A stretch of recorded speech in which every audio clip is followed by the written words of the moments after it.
Bom, gravando. Pessoal, boa noite. Boa noite a todos. Obrigado pela presença. Quem está assistindo online aí, acredito que vai ser uma ótima call. Bom, primeiro, obviamente, agradecer o Papais por aceitar esse convite. Pô, o Papais é muito bravo da nossa galera. A gente já estava em papo, né, para fazer essa call desde, sei lá, 2 meses atrás. Mas acabou que não rolou. Em dezembro a gente não fez um meetup. Mas estamos aqui agora sobre o MEV. MEV é muito brasileiro, né? MEV. É, só dois tópicos que eu queria falar um pouquinho antes de passar a bola para o Papais. Primeiro é sobre o Discord, que a gente está começando a movimentar um pouquinho. A gente falou sobre esse meetup lá, mas bem pouca coisa, mas caso queira entrar no Discord, acredito que vai ser muito bom. Nossa principal fonte de comunicação assim direta. E pegarei o link daqui a pouquinho. Só vou abrir aqui e eu boto no chat, beleza? E outra, como eu tinha falado antes de começar a gravar, a gente está montando o planejamento desse ano da EC55, né, dos meetups. Então, se você primeiro tiver alguma sugestão de tema que queira ver por aqui, a gente tem um canal do Discord só de sugestões de temas. Então, bota lá, a gente vai ficar super agradecido. E segundo, se você quiser fazer um meetup, se tiver interesse, tiver algum tema que você acha relevante, tiver alguma proposta, manda mensagem lá no Discord também com um call for papers e a gente conversa. Show? Sem atrasar muito. Valeu, papais, obrigado de novo. Vai ser muito bom e passa a bola pra ti, mano. Qualquer coisa, só falar. Boa. Bem, galera, valeu aí por comparecerem, valeu, Tiaguinho, pela intro. E, como prometido, eu trouxe aqui uns slides com muito design para vocês. E, e antes de começar a falar sem parar aqui, eu queria convidar vocês a trocarem uma ideia, né? Porque o que eu trouxe aqui foi, o que eu estou trazendo aqui, né? É o resultado de um experimento que eu fiz há um tempo atrás, em que basicamente eu fiz um, eu meio que desafiei aqui sozinho, né? Uma narrativa de MV que eu via muito rolando no Twitter.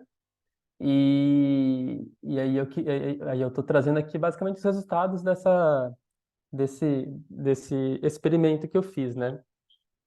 E não sei se vocês veem isso no Twitter, mas eu vejo muito, muita misinformation sobre MV e, e eu sempre pensei assim, pô, esses caras que estão falando que MV é super complexo, eu acho que eles só estão falando isso para tipo deixar menos competição no setor, né?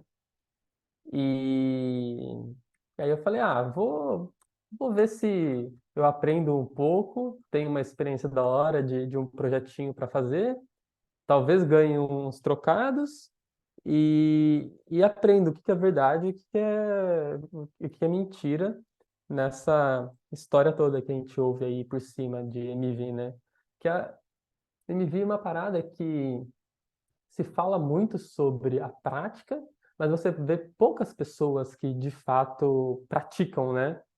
Basicamente porque quem está praticando fica quietinho ali, né? Só lucrando ali. Então, essa aqui é uma talk sobre a narrativa dos operadores de MV, que é basicamente Gaslight, Gatekeep e Gasbad. Esses três termos. Então, antes de começar de fato essa conversa, eu queria explicar um pouco, né, cada um desses termos que aparece aí no título. Então, vamos começar falando sobre o que que é NV, né, para começar. Acho que a maioria de vocês já ouviu falar que antigamente o pessoal chamava de Minor Extractable Value e depois que rolou o merge, mudaram para Maximal Extractable Value. Então, seria um valor máximo extraível ali, né, de um bloco ou de uma transação. Então, MV seria uma métrica, né? Só que a galera usa meio que liberalmente, né? Não fala sobre a métrica de tipo qual que é o MV de um bloco, qual que é o MV de uma transação. E a galera usa mais para falar tipo dessa prática de trading algorítmico, né? Então, tipo, não é, vou comprar PEP porque eu acho que vai bombar. É, E ela é de alta frequência, né? Então é rapidinho, você compra e vende. Normalmente você mantém seu título ali, né? Seu tesouro ali em, em tipo um token só, normalmente ETH. Mas pode ser outros também, né? Não tem regra. E costumam ser transações atômicas, né? De risco zero ou de risco baixo, mas você consegue ir mexendo nesses parâmetrozinhos para encontrar a estratégia que lhe convém, né? Então, o ponto é, não tem regra. Então, gaslight, gatekeep e gasbad, né? Tipo, que é gaslight? Gaslight é aquela história de você ficar undermining outra pessoa ali, né? Você ficar fazendo ela se desacreditar de si e ficar, tipo, jogando ela para baixo ou falando que as coisas são muito difíceis. Gatekeep é quando você fica retendo informações, né? Você não libera a informação de modo, sei lá, open source, mas de modo público, né? E Gasbad é só um memezinho besta para rimar com as outras palavras que começam com G, que, que a gente usa para falar sobre redução de consumo de gás nas transações, né? Então, a narrativa dos operadores de MV, né, dos bots de MV que a gente vê por aí fazendo gaslighting com você, falando, MV é muito complexo, que para você ganhar dinheiro com MV você tem que, fazer um bot super rápido, ou que MV é prejudicial para o sistema, para o ecossistema, né? Gatekeep falando muito pouco sobre as práticas, de fato, né, e as técnicas de MV, e e Guess Bad é essa história que, para você fazer um bot de MV que seja competitivo, você tem que, fazer um gas golfing absurdo e ficar usando assembly. E se você não fizer uma otimização, alguém vai chegar depois ali, vai fazer aquela otimização que você não fez e vai roubar. Você não vai ganhar mais nada com isso, né? E, e a minha teoria aqui é que as coisas não são bem assim, não. Que tipo, pô, se você sabe Solidity JavaScript, você consegue codar um bot de MV. Assim, não estou falando que é exatamente fácil, tá? Não, não é uma parada trivial, não é você fazer sei lá, uma landing page, né? Você tem que entender com o que você está mexendo ali. Às vezes você vai ter que fazer uma continha para alcançar um certo número ali, ter que encontrar alguma equaçãozinha. Mas você pode fazer outros métodos também. E uma, uma outra, uma outra opinião minha é que, tipo, o MV ele não é necessariamente negativo para o ecossistema. E que existem, sim, estratégias de MV negativas. Existe aquele MV que é neutro, né? E tem o MV que é positivo também, cara. Por exemplo, todo mundo fala de Sandwich Attack, né? E Sandwich Attack é uma estratégia de MV que garante que alguém que está fazendo um swap lá no AMM tenha o preço que ela conseguir, vai ser o pior preço que ela aceitou. Porque ele basicamente explora essa configuração de, tipo, qual é o pior preço que você aceita antes da sua transação reverter. Mas existem MVs que são positivos, cara. Tipo, agora saiu, ó, acho que essa semana, né, aquele Oval, que, que é uma plataforma é um Oracle, é um sistema de Oracle que você usa NV para aumentar a taxa de updates do Oracle. Então, nos Oracles tradicionais, rola um update se o preço mudar mais do que, acho que 0,5% normalmente, ou um certo delta T ali, né? Um delta T máximo.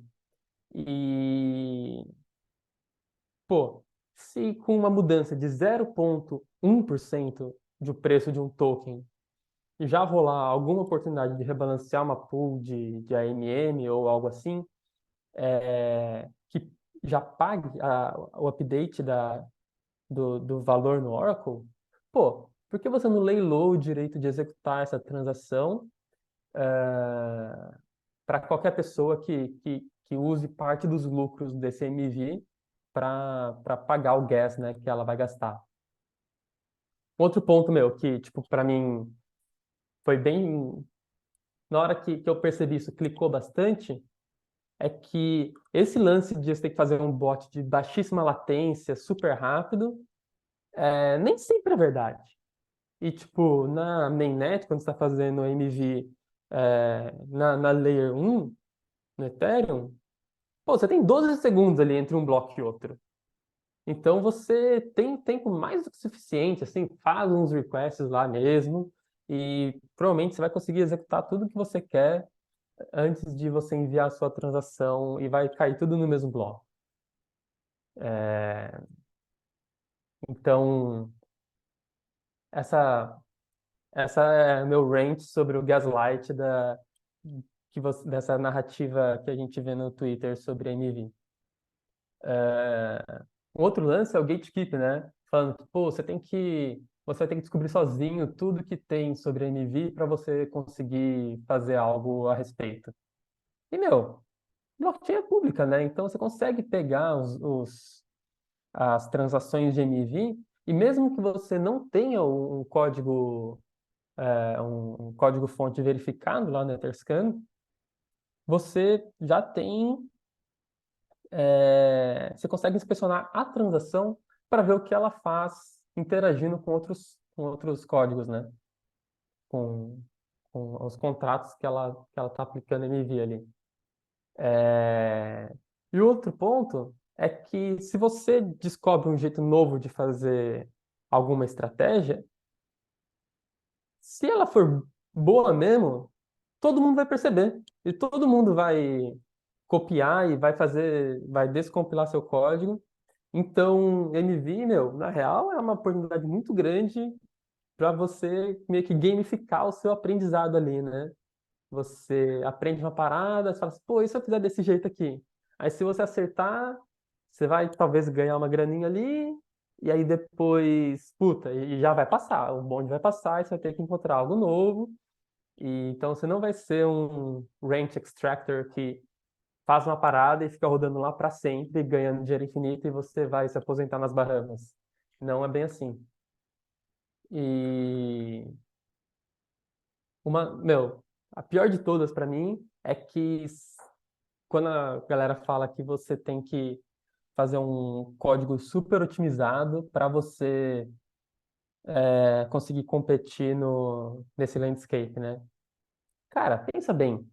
Se você vai fazer um código bem otimizado do ponto de vista de gas, né? De fazer muito gas golfing para você ser competitivo. Cara, pensa num exemplo simples, clássico aí de uma arbitragem, em que você tem, sei lá, uma pool no Uniswap e uma pool no Curve que tem os mesmos tokens. Aí alguém vai lá e faz uma compra grandona no Uniswap. Aí, de repente, esses preços ficam muito diferentes, né? Aí você pode comprar o token que está barato de um lado e vender ele no lado que está caro. E aí você vai ter um lucro ali com risco zero. Bem, é, não tem muita lógica nesse código, né? Você está fazendo um swap num AMM e depois fazendo outro swap no outro AMM. 90 e, sei lá, 5% do gas que essa transação vai gastar não é de lógicas que estão dentro do seu contrato. São lógicas que estão dentro do método de swap do Uniswap. São lógicas, são tipo, o gas gasto pelo método de exchange do Curve. E o que você está fazendo ali entre um e outro, entre uma chamada e outra, vai gastar pouco gas e, tipo, não tem muito onde errar. É, então, cara, acho meio furada essa narrativa. E se você chegar no ponto em que, putz, alguém só tá fechando uma certa arbitragem porque porque eles têm o bot mais otimizado do que o seu, você já está trabalhando numa margem ali de lucrar pouquíssimo com cada transação. Então, não é muito importante na maioria dos casos, ser super otimizado para gas. Boa. Então, agora que eu expliquei o título da conversa, a gente pode ir para a conversa de fato, né? É, então, o que eu planejei aqui é falar um pouco sobre o MV Boost da Flashbots e o que, que é a tal do PBS, né? O Proposer Builder Separation, do ponto de vista dos validadores, do ponto de vista dos usuários e do ponto de vista dos operadores de bot de MV, né? Falar um pouco sobre as dinâmicas de competição que esses bots têm, e falar de algumas estratégias eu vou falar das três estratégias mais comuns aí que tem de MV. Tem bem mais do que isso, mas essas são as que têm mais volume, eu diria. É, E vou falar sobre umas coisas mais relativamente novas, né? A tal dos Order Flow Options. MV Share e Uniswap, eu vou tentar passar aqui. E eu tinha planejado uma sessão de programação de um bot simples, só que, cara, é tanto utilitário que precisa, assim, que eu achei que ia demorar muito. Então eu decidi pegar um bot meu que eu fiz e mostrar para vocês como que é a anatomia dele ali, para vocês terem ideia do nível de complexidade que é a parada e que não tem nenhuma magia negra ali envolvida. Boa. É, Legal. MV Boost, né? O MV Boost, ele é um programa que a Flashbots criou, né? Um produto que não tem nada a ver com Ethereum, assim, não faz parte do protocolo, não está no Yellow Paper, não está em lugar nenhum, é só um programa que você roda junto com o seu nó de execução para tentar aumentar o lucro do seu validador, né? Então, assumindo aqui que você, tipo, fez o staking lá de pelo menos 32 ETH e está rodando um validador, o que uma das coisas que você espera quando você roda esse validador é que de vez em quando, meu, você seja remunerado por isso, né? E então, se você esse produto ele da Flashbots, ele promete ajudar você a ter uma remuneração maior da operação do seu validador. E no final das contas, ou melhor, tipo, na alma dele, ele é uma implementação de Proposer Builder Separation. Mas o que é, né, essa parada? Dentro do protocolo do Ethereum, depois do merge, a, existem os slots, né? E nos slots vão os blocos. E cada slot tem um proposer, né? Então é sorteado quem vai propor aquele bloco naquele slot. E dentro do protocolo do ETH, do Ethereum, a pessoa, o validador que vai propor esse bloco, ele é responsável por inspecionar a mempool, ver as transações lá, montar um bloco que lhe convém e propor esse bloco. Depois que esse bloco for aceito pelos outros validadores, é, ele vai receber uma remuneração pela proposição do bloco. Só que essa remuneração ela depende muito de como você monta um bloco, né? Quais transações você coloca ali, qual é a ordem das transações, e tudo isso impacta na lucratividade do seu validador. E o ponto principal não existe uma fórmula matemática que é óbvia, e certeira que você consegue escolher qual que é o bloco mais lucrativo que você consegue fazer dado um conjunto de transações.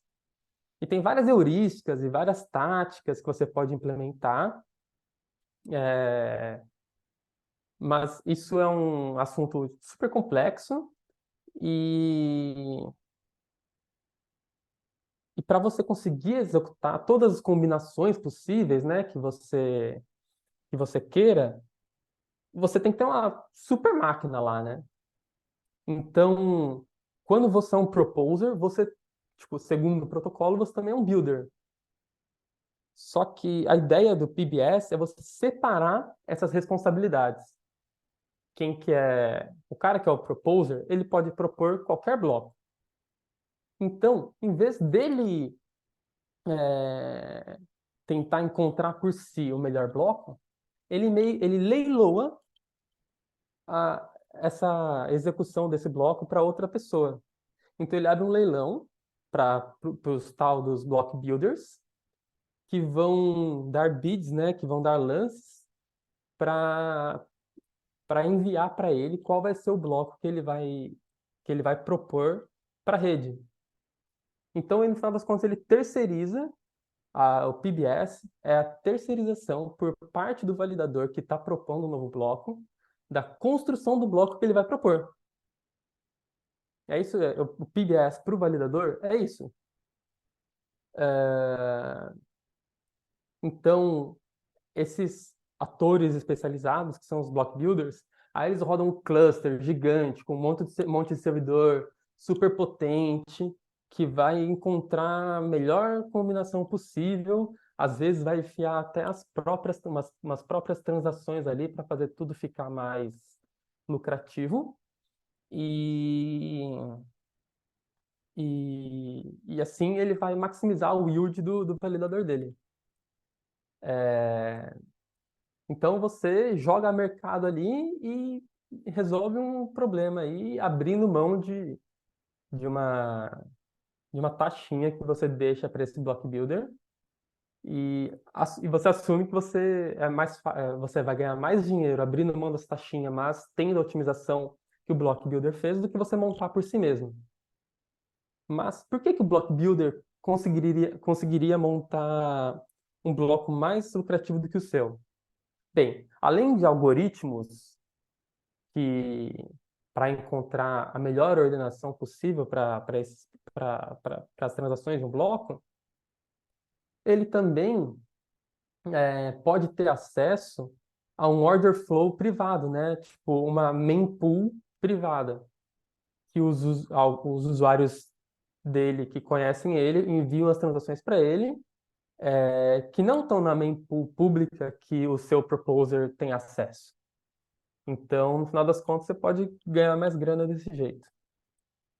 Mas, por que que um usuário, em vez de enviar a transação para uma mempool pública, do protocolo do Ethereum, ele confiaria no block builder que, pô, quem é esse cara, né? Que ele não conhece. Bem, existe sim um aspecto de confiança, mas esses block builders, eles propõem umas features que não têm essas garantias criptográficas, mas eles nunca quebraram essas promessas, né? Então é uma relação de confiança e que você abre mão ou melhor, você aumenta um risco para você em troca de talvez o cara não exercer, mas se ele mantiver todas as promessas dele, você ganha umas features. Por exemplo, não ter a sua transação pendente pública, ou seja, ninguém pode ver a sua transação antes dela ser incluída no bloco, e, sei lá, fazer o tal do sanduíche ataque. Ou, no caso, tem uma outra feature legal também, que eles não incluem as transações que falham. Então, se você enviar uma transação que ia reverter, não inclui. Então, você não gasta gas com uma transação que você fez alguma coisa errada. Então, pô, isso é da hora, por exemplo, se você está usando um AMM, tipo Uniswap da vida, e você vai lá no seu MetaMask e muda o RPC que você vai enviar sua transação. Em vez de enviar lá para o Infura, sei lá, o que você usa, você envia para o RPC do Flashbots, você seta sua Slipped para zero e pronto, meu. Você ou sua transação não vai ser incluída, ou você vai pegar exatamente o preço que você esperava. O baita feature. E então essas são as features da perspectiva do usuário que o MV Boost expõe. Da perspectiva do searcher, né? Primeiro, vamos falar que da perspectiva do MV Boost, searchers e usuários normais são a mesma coisa, né? Eles só estão enviando transações. Só que o MV Boost, além de aceitar uma transação normal, ele também aceita uma primitiva que eles inventaram, chamado bundle. E o bundle é literalmente um array de transações. É um conjunto de transações ordenado. E esse array, quando você envia para o MV Boost, quando você envia para o seu block builder, é, eles o block builder promete juradinho, né? Porque não tem garantia criptográfica nenhuma, mas ele promete para você que é, esse bundle vai ser privado. Dois, que a ordem vai ser respeitada e eles vão ser contíguos. Então, não vai entrar uma transação dentro entre as suas transações, uma transação de uma terceira pessoa, né? É, e se alguma das transações falharem, nenhuma das transações que você enviou nesse conjunto vão ser incluídas.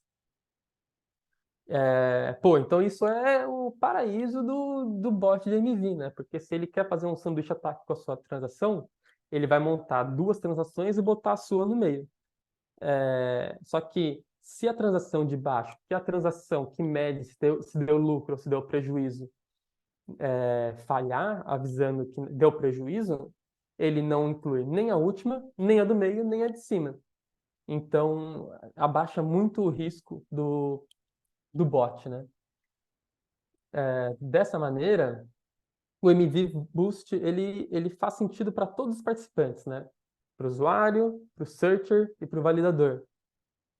E já que ele consegue atrair esse order flow privado, e isso acaba atraindo validadores para usar o MV Boost na operação deles. Da hora? Gente, se tiverem uma pergunta aí, Boa. seria legal É isso de. que eu ia falar. O Rob tá com a mão levantada, então. Ah, não vi. Pode me Pode interromper ir aí. agora? Oi, rapaz, uma dúvida que eu tive é, o Searcher, ele é equivalente ao Proposer, só que é uma categoria. Por que que tem? Não, o Não? searcher é o bot, é o bot do operador de MV. Ele é o cara que está inspecionando a mempool ali, tentando extrair, ganhar grana com alguma arbitragem, com alguma liquidação, tá ligado? Isso, mas o bundle que ele não está propondo, falando, ó, é o seguinte, achei aqui uma ordenação legal, e aí ele manda para o builder, não é mais ou menos esse papel que ele... Ah, não, é assim, tipo, quando a gente fala de proposer, o proposer é o cara que está propondo um bloco inteiro. E esse bloco, ele é composto de bundles e de transações individuais, tanto, da mempool pública normal, quanto da mempool privada que você enviou lá para o Flashbots da vida, para o Beaver Build ou outros block builders. Então, o proposer é o cara que conversa. Desculpa, o block builder é o cara que conversa com o proposer.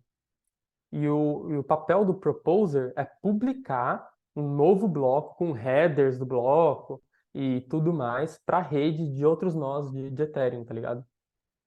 Ah, beleza. Tá bom. Então não necessariamente. Pode ser que ele assuma o mesmo papel. Se ele for um searcher que propõe um bundle que ocupa um bloco inteiro, ele poderia estar atuando como proposer, mas não necessariamente. Ele pode ser um searcher que envia para o proposer, ele pega mais outros searchers ali, ele vê o que faz mais sentido e aí ele. É. A ordem é searcher, block builder, proposer, rede. Beleza. Então, o proposer é, ele é o cara que foi escolhido aleatoriamente pela rede, né? Então, Ah, tá. a cada duas epochs, que são tipo uns 15 minutos mais ou menos, rola um rundown lá na rede e fala assim, ah, beleza, o próximo bloco vai ser proposto pelo do Joãozinho, pela Alice, depois pelo Bob, depois pelo Charlie. E aí ele fala dos N blocos para frente. E esses vão ser os proposers. E aí a Alice fala, putz, eu não tenho nem hardware e nem acesso ao order flow privado do Flashbots. Eu vou leiloar esse meu direito de propor o próximo bloco para os block builders.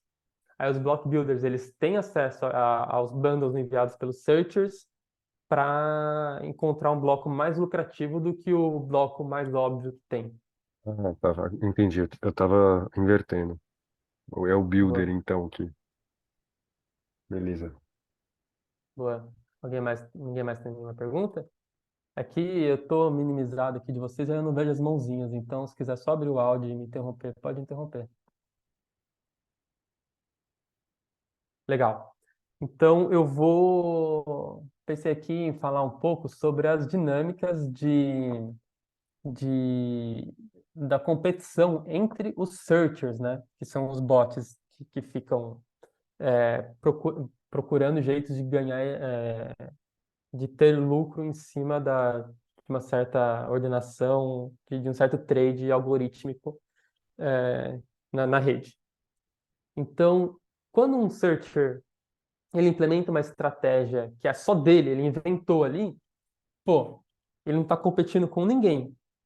Então, ele nem precisa nem pagar muito gas. Ele paga o mínimo de gas ali, que a transação dele vai ser incluída lá no final do bloco, não vai ter problema nenhum, ele vai ter o lucro dele e ele vai sair super feliz. Da hora. E isso não vai durar muito, porque se ele estiver ganhando bastante dinheiro, tem uma galera lá com a lupa no Etherscan, olhando cada transação, e vão perceber que, pô, que estratégia que é esse desse cara aí? É, Aí eles vão lá, vão decompilar seu contrato, vão ver as chamadas externas que você faz, aí vão entender, pô, o cara tá arbitrando o OpenSea com o Blur, sei lá, alguma coisa assim. Pô, tá dando grana, vamos copiar. Aí vai lá, coda uma estratégia parecida e começa a ter uma competição naquela estratégia, né? E quando você tem dois ou mais searchers, eles conseguem competir de dois jeitos. Um, e o principal, é o quanto de lucro, ou melhor, deixa eu explicar uma coisa que eu pulei. Se você tem dois bots tentando emplacar a, o mesmo NV em cima da mesma oportunidade, provavelmente ninguém vai deixar dinheiro na mesa, né? Ninguém vai falar assim, pô, eu vou pegar metade dessa oportunidade e deixar a metade para um estranho. O que rola é você coda para extrair todo o valor possível. E então só um deles vai conseguir pegar o lucro daquela transação específica. E quando isso acontece, como que o como que o block builder escolhe qual das transações que estão competindo pela mesma oportunidade vão ser inclusas no bloco? Bem, ele vê quem está pagando mais para ele, na forma de chips, normalmente, né? É, Então, tipo, na forma de gas, né? Você paga a base fee e a tip lá, né? Ou você faz um transfer direto pro endereço do block builder. É, Então, se você tem uma transação lá que dava um lucro de US$ 100,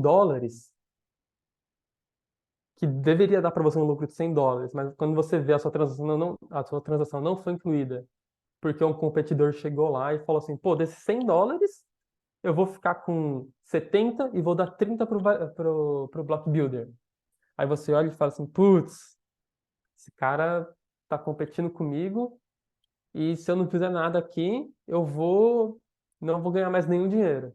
Bem, é melhor eu diminuir minha margem de lucro e em vez de ficar com 100 para mim, agora eu pago 50 pro Block Builder e fico com 50 para mim. Aí o cara lá do outro lado vai falar assim: nossa, agora ele está pagando 50%, eu vou pagar 70%.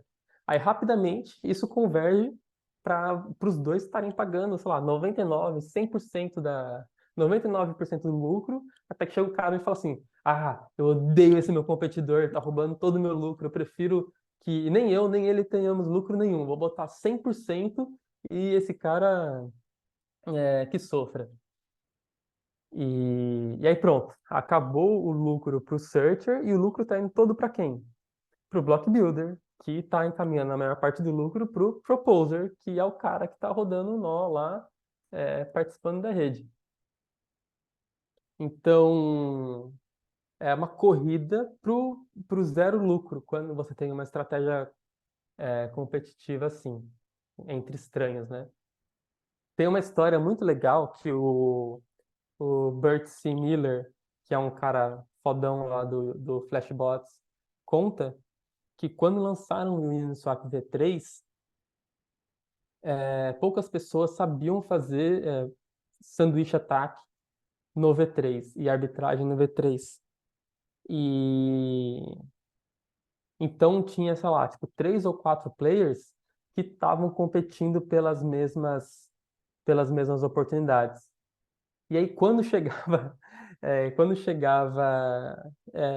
um novo player ali, emplacando novos bundles e aumentando a chip que eles davam pro minerador, os caras entravam no Discord do Flashbots, colavam o endereço do cara e falavam assim: você tá maluco? Abaixa essa chip aí, deixa todo mundo em 60, 70%, sei lá quanto, e que aí todo mundo ganha dinheiro. Isso é tipo um exemplo de exceção à regra, mas chegou uma hora que a quantidade de pessoas fazendo essa estratégia ficou tão grande que, eventualmente, eles não conseguiram mais coagir todo mundo a manter o mesmo preço. E aí agora esse pagamento aí tá bem alto. Então, a maior parte dos lucros de MV, no final das contas, vai para o proposer mesmo. É, Então, e principalmente também porque uma estratégia que é exclusiva sua, ela vai ser rapidamente descoberta e copiada e a competição vai fazer com que esses lucros cheguem para perto de zero e você vai ter, tipo, talvez um sprint ali de semanas ou alguns meses que você vai ganhar uma grana, mas depois essa estratégia vai decaindo. E é isso que tem acontecido nesse mercado. Boa. É, E uma outra coisa que eu queria dizer aqui também é que, sim, ainda surgem alfas técnicos, né? Tipo, estratégias novas, talvez usando certas propriedades do sistema que não são muito populares e tal. Mas o maior diferenciador, atualmente, é o nível de risco que cada bot escolhe ter para sua estratégia. Então, falando lá do Jared from Subway, né? Que, putz, o cara tava fazendo literalmente tanto sanduíche ataque que ele era um dos top pagadores de gas da rede durante um tempo, na época que tava explodindo o Pepe, o, o Wojak lá, né? Esse cara ganhou muita grana. bem, muitos tokens, né? Por quê?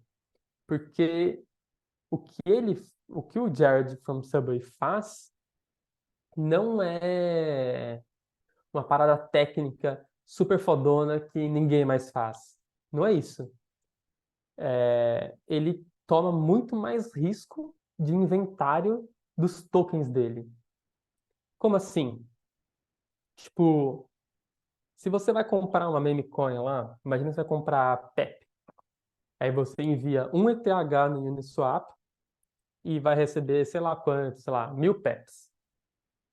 E, e aí você bota uma Slipped lá, aí ele pode fazer um sanduíche ataque com você. Se você está enviando ETH e comprando PEP, para você fazer o preço ficar pior para o usuário, você tem que fazer um front run enviando ETH também. E depois do back run você vende PEP para ficar com mais ETH do que antes. Só que o caminho contrário, quando você está tentando vender PEP para receber ETH de novo, para você fazer pro bot fazer um sanduíche ataque, ele tem que ter o PEP em mãos para fazer o front run. Então, antes da oportunidade existir, ele tem que ter os cheat tokens da vida em mãos. Então, ele está exposto ao risco do PEP cair o preço, desse WODIAP cair o preço e de vários outros tokens que a gente nunca ouviu falar, caiu o preço. E por mais que ele tenha lucrado os porcentozinhos dele lá fazendo o sanduíche ataque, o preço do token pode cair e ele sair no prejuízo no final das contas. Então, só para ficar esperto aí que uma coisa é volume de transação e outra coisa é lucro da operação, né? É, bem, era isso aí. Falei um monte de coisa, não não expliquei muito bem o que era sanduíche ataque, né? Mas eu separei uns linkzinhos para a gente dar uma olhada em alguns exemplos do que são essas três estratégias mais famosas de MV, né? E a mais controversa de todas é o Sanduíche Attack.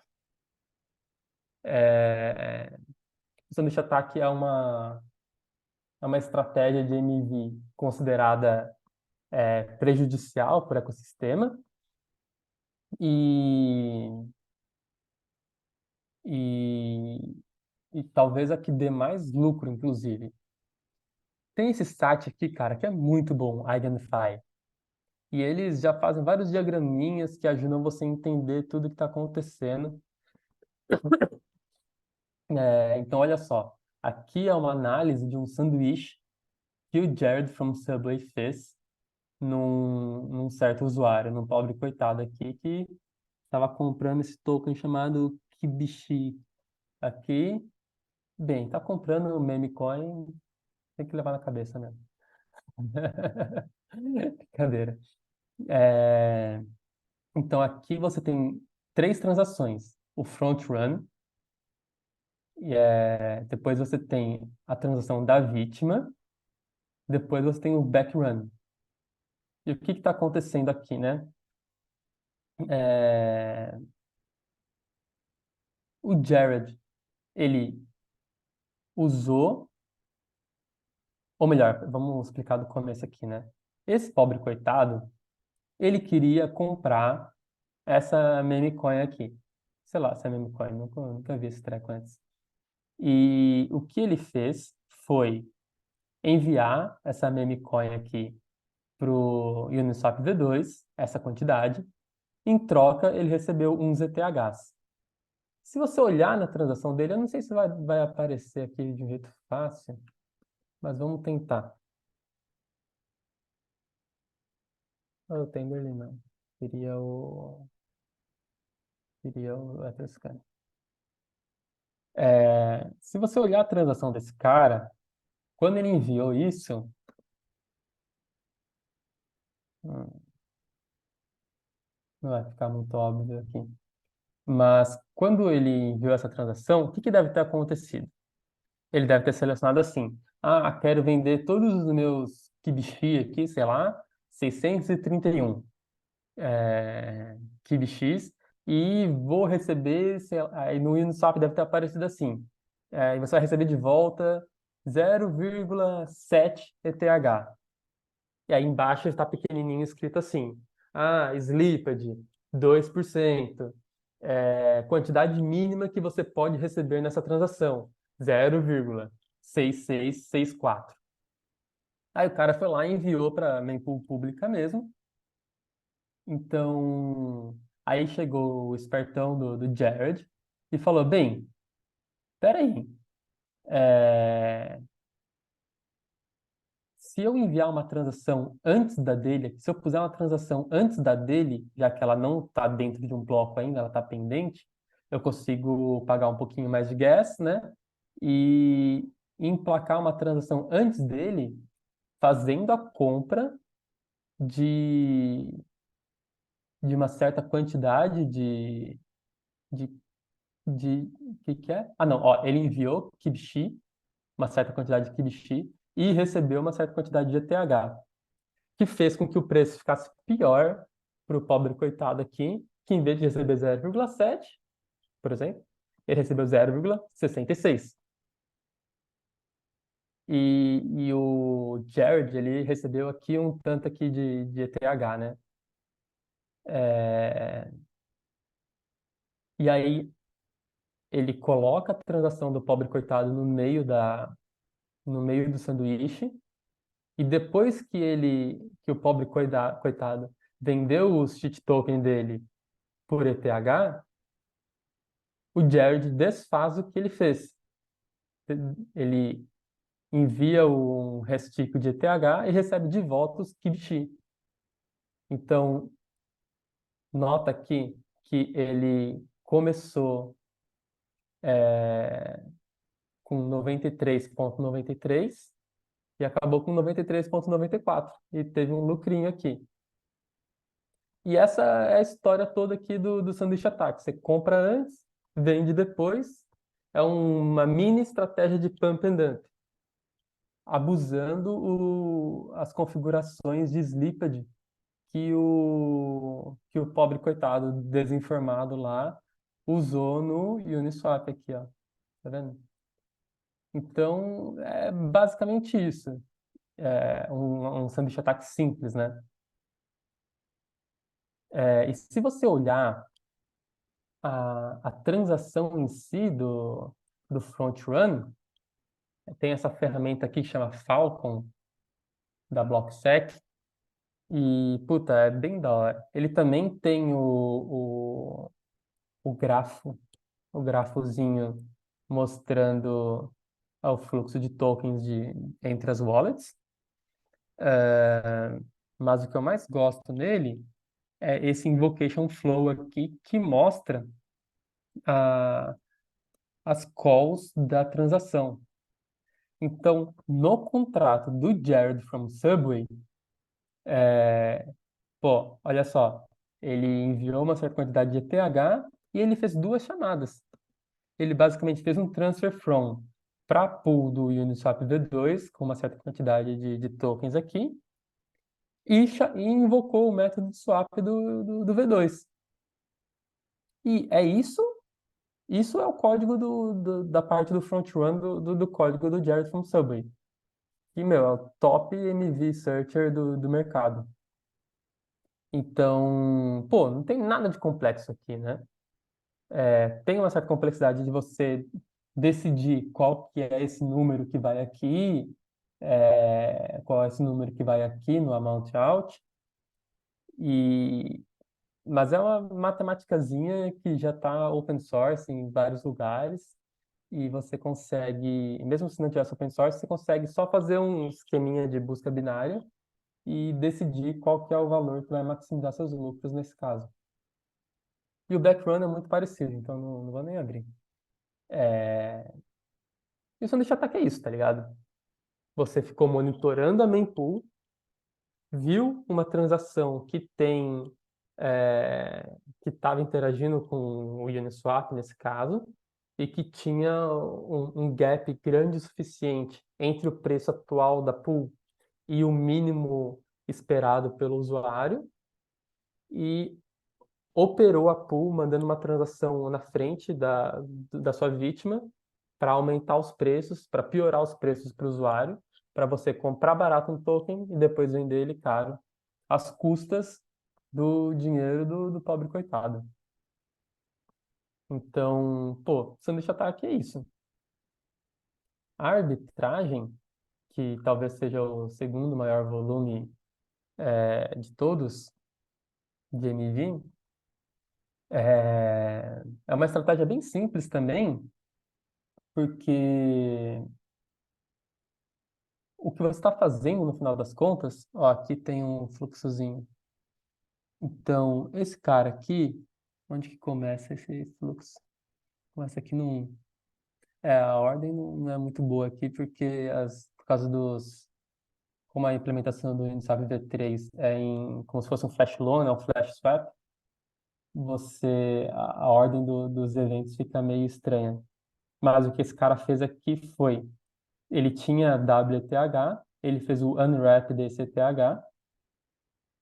ou melhor, ele fez o wrap do ETH dele para WTH, ele enviou para o Uniswap V3,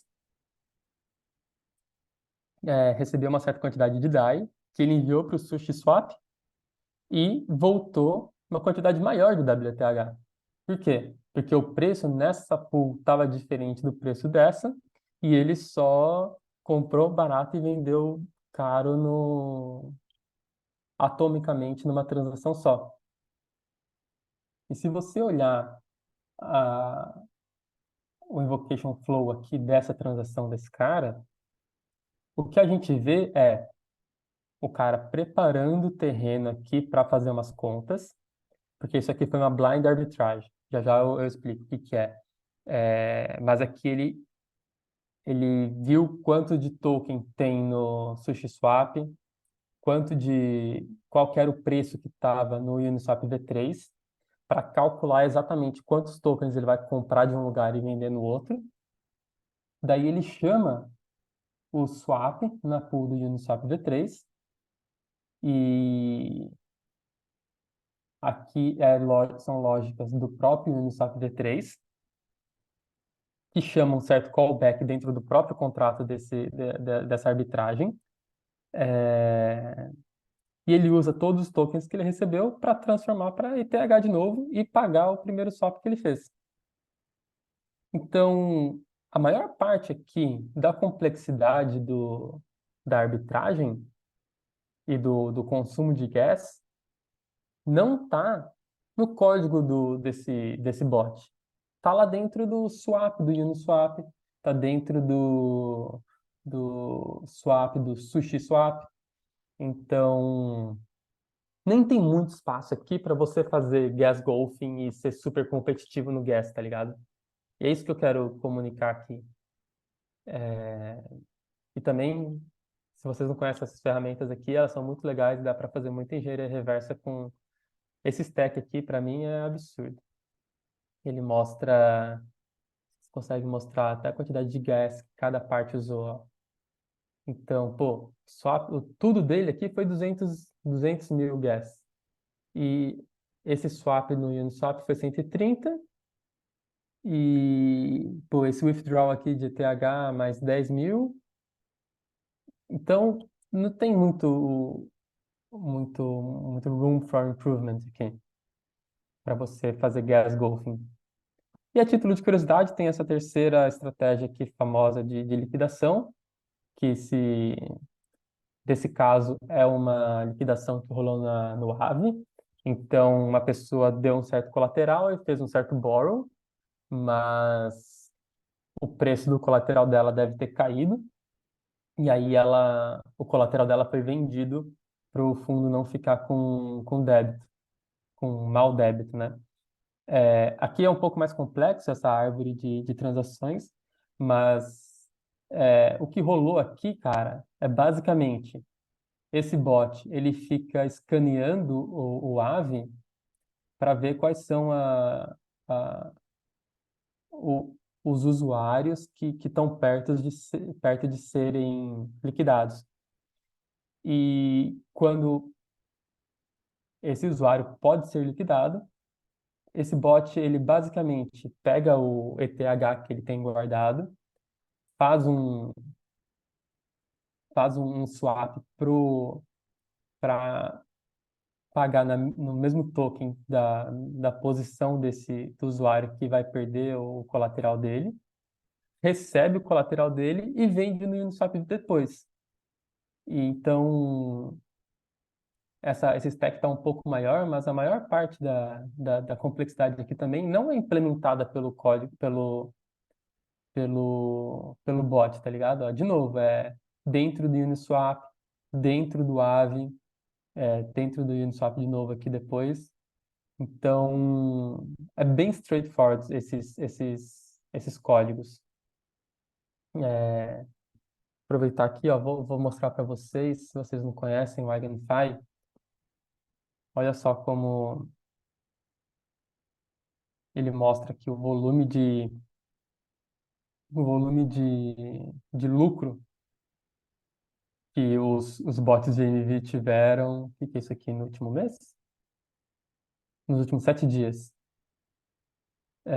Majoritariamente arbitragem e sanduíche e tem um pouquinho de liquidação, mesmo com toda a volatilidade que a gente viu nos últimos dias. E aí aqui, ó, ele vai escaneando a blockchain, mostrando por bloco, ó, arbitragem, sanduíche, é bem, bem da hora. Ele tem até um leaderboard aqui, ó, que ele mostra, tipo, os principais contratos que estão fazendo mais grana, de novo nos últimos 7 dias. Se ele responder hoje, se ele carregar ainda hoje, seria bom. Ó, tem uns bots que até fecham uns bundles que dão prejuízo, ó. Interessante, né? E a maioria das transações são de lucro baixíssimo, entre 0 e 10 dólares, ou entre 10 e 100 dólares. Bem, ele não está querendo carregar aqui. Olha lá, carregou só porque eu reclamei. Talvez todos os tipos que não estejam carregando.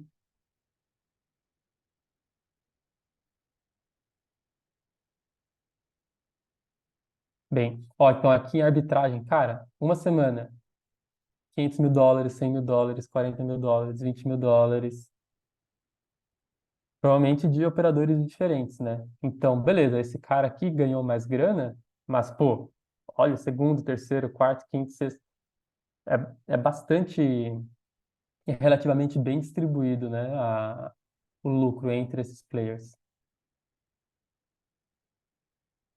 Bem, então já que a gente passou pelas estratégias principais, eu vou falar um pouco sobre os order flows e depois a gente vai para o walkthrough no código do projetinho que eu tinha feito.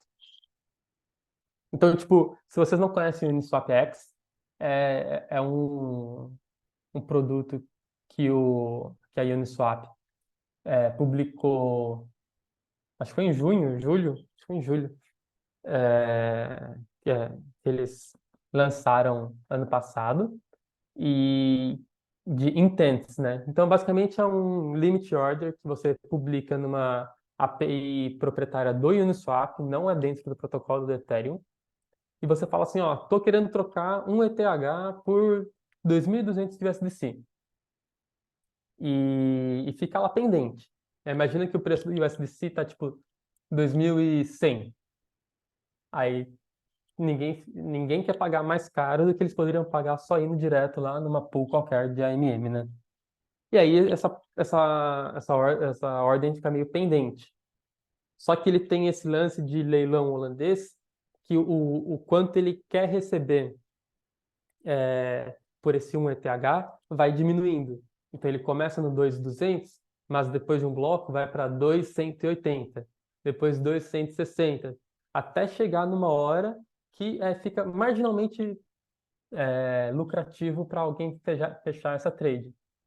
E aí qualquer bot pode pegar essa order, submeter lá no router deles e vai conseguir fechar essa transação. E, pô, isso tem muita cara de MV, mas isso é um MV que parece do bem, né? Parece um MV de valor positivo para o ecossistema. Porque desse jeito, imagina que se em vez de ser TH fosse WBTC, por exemplo. O cara não precisa nem ter ETH na carteira para que esse swap aconteça. Obviamente, ele vai precisar ter ETH antes para fazer o approve para o Uniswap poder mover os tokens dele, mas depois disso, ele não precisa ter ETH na carteira mais. Então, é, e eles pretendem abrir essa plataforma até para swaps cross-chain. Então, você falar assim, eu quero vender um ETH por 2.200 USDC, mas eu quero receber esses 2.200 USDC não na mainnet, que eu tenho meu ETH, mas sim, sei lá, no Arbitrum. Então, pô, uma rede aí de bots que consegue fechar essa execução num preço mega bom para o usuário. É, que prova que, meu, se você desenhar um protocolo sabendo que o MV vai existir, já que tentaram bastante reduzir a quantidade de MV na rede e não conseguiram, é, você pode tomar ele como vantagem, né? E não tratar ele como feature, né? E não como bug. Legal. E uma outra ferramentinha lançada ano passado também pela Flashbots, que eu acho bem da hora, é o MV Share. É um sistema que a Flashbots criou também para fazer com que o lucro do MV ele não fique só distribuído entre o bot e o minerador. E, bem, se o MV é extraído das transações do usuário, o MV deveria voltar para o usuário. E é isso que o MV Share faz. Como que ele funciona? Basicamente, quando você manda a sua transação para uma mempool privada atualmente, você manda ela completamente oculta, né? Não aparece nada para ninguém, até uma hora que alguém que tem integrado a MV Boost consegue publicar um bloco com ela dentro. Só que às vezes você pode deixar dinheiro na mesa desse jeito, né? Porque se você fez um trade que desbalanceia um par de pools, só vão descobrir quando o bloco já estiver fechado e esse lucro vai ser distribuído entre o minerador e um bot que encontrar essa oportunidade. Mas, se tem umas opçõezinhas que você consegue usar lá na RPC do Flashbots, que você concorda em publicar alguma parte alguns dados da sua transação. Então, eu acho que eu até. Deixa eu ver se eu. Tá aqui. Eu fiz um negocinho besta aqui e lê desse order flow do MV Share. Então, basicamente, ele se conecta no client do MV Share e ele lê as transações que estão sendo publicadas lá.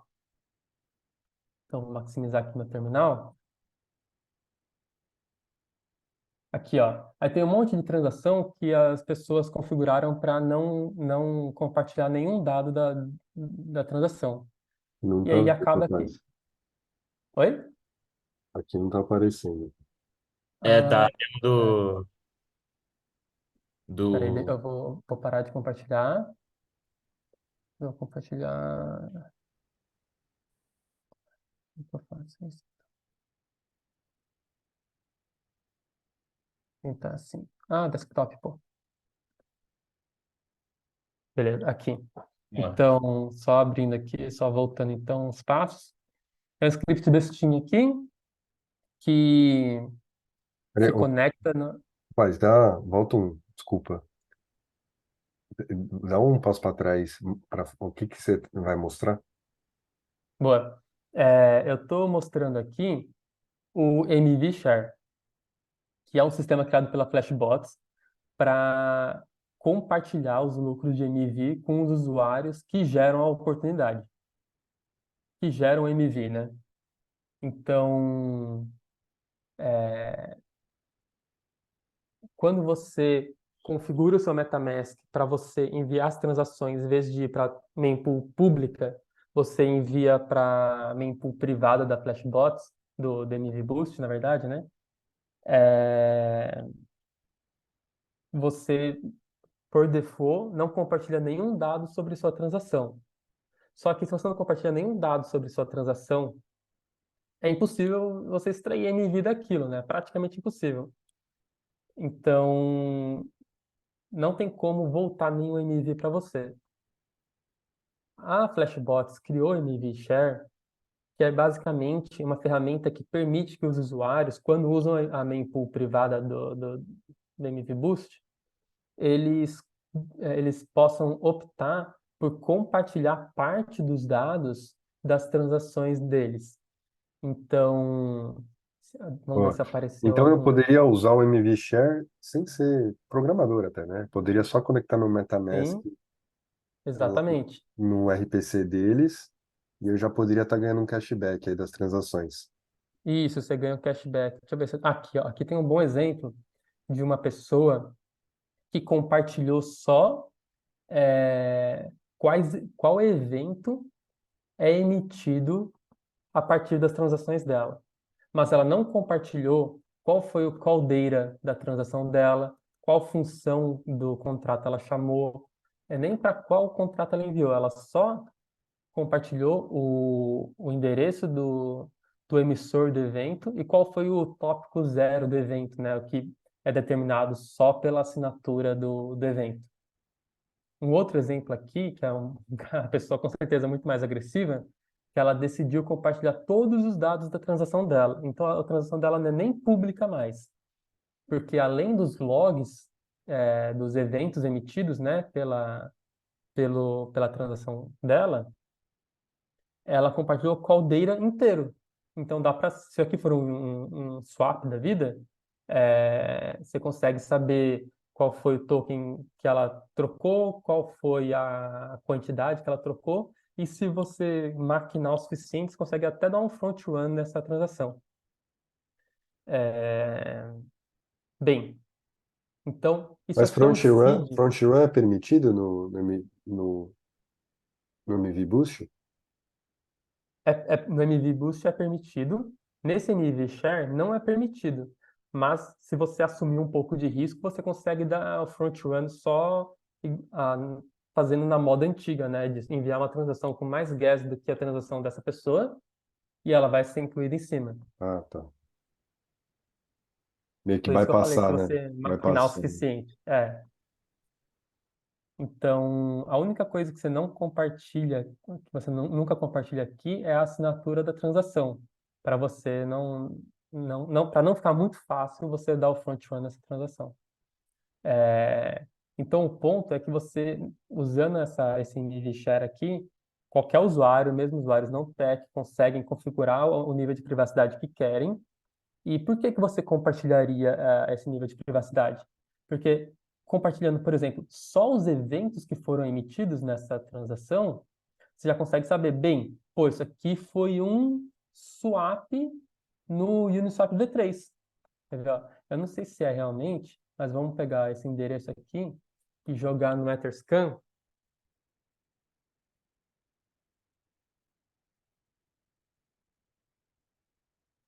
Vamos ver.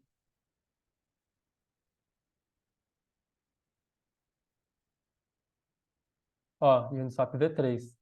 Então, essa transação, ó, já faz um tempo que essa transação foi publicada, né? Talvez ela já esteja pública. Então, no MV Share, a gente só conseguiu ver o quê? Uma pool do Uniswap V3 Isso aqui é o tópico zero de um swap, provavelmente. Agora, se a gente pegar a hash daquela transação, ó, ela nunca foi incluída num bloco. Então, talvez ela Hum. fosse falhar ou alguma coisa. Triste. É, e tem a opção de não compartilhar nada? Tem, a maioria deles são Hum, assim, ó, tá vendo? Aqui tem o hash, aí tem um hash de uma transação, mas não tem o to, não tem o function hum. selector, não tem nada, só tem null. E Isso aí, aqui foi nesse um cara caso, que não compartilhou nada. se você não compartilhar nada, você ainda ganha o cashback? É que é muito difícil você, tipo, um bot extrair alguma coisa disso, né? Ah, Você não sabe nem se rolou um swap, se não tá. rolou. Você só rola o cashback se com a sua transação o cara consegue colocar ali, ou reordenar e por isso extrair valor do bloco e aí ele te dá parte do valor. É só caso aconteça. Exatamente, Ah, tá. exatamente. Então, é um incentivo para o usuário compartilhar alguma coisa, né? Mas ao mesmo tempo tentando proteger um pouco da privacidade do usuário. É, legal. Então, por que que eu mostrei isso aqui? Porque quando eu fui fazer esse experimento de criar um bot de MV, eu falei, bem, não vou fazer um sanduíche ataque ou uma arbitragem dessas clássicas, porque tem muita competição e tinha acabado de ser lançado o MV Share, né? Ele tinha um volume bem baixo na época. Então eu falei, bem, vou tentar atacar esse long tail aqui de estratégias para ver se consigo emplacar pelo menos umas transações. E o MV Share, ele é uma mudança de paradigma forte em relação às estratégias mais comuns de MV, porque na estratégia mais comum de MV, você tem todos os dados sobre a transação. Você sabe, tipo, se a gente está falando de fazer um backrun de arbitragem depois de uma transação de um usuário, na arbitragem clássica, você vai saber exatamente quanto que o usuário está comprando antes da sua transação. Você sabe, tipo, qual token ele está trocando, qual token ele está dando de entrada e qual token vai ser de saída. É, então, você consegue simular a transação dele e calcular off-chain a quantidade de token ótima para maximizar seu lucro. E quando é, E no MV Share, já que você não tem a transação do cara para você simular, você tem que fazer tudo on-chain. Então muda bastante o jogo. Eu pensei, bom, é um jeito de ter um espacinho nesse landscape competitivo aí. Então eu codei um botzinho que basicamente ficava listening esses eventos emitidos pelo client do MV Share.